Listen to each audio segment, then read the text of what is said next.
Problem create చేయడానికి వచ్చింది ఈ మహాతల్లి.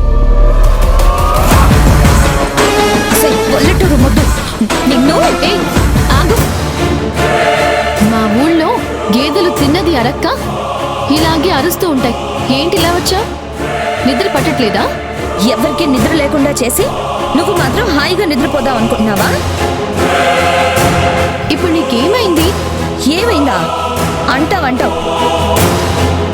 ఆంటీ నిన్ను కంపెనీలో నుంచి బయటికి గెంటైనప్పుడు నేనొచ్చి అడ్డుపడ్డాను కదా, అందుకే నీకింత పొగరు.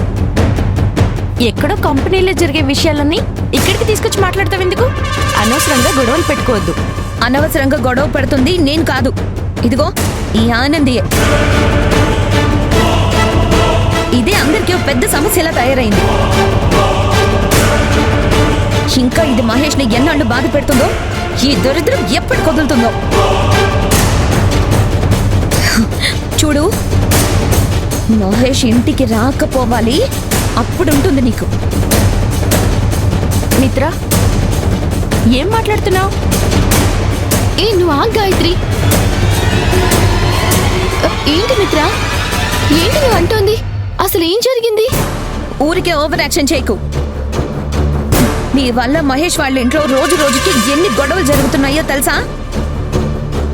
ఇవాళ ఆ గొడవ తారా స్థాయికి వెళ్ళి మహేష్ ఇంట్లో నుంచి వెళ్ళిపోయాడంట.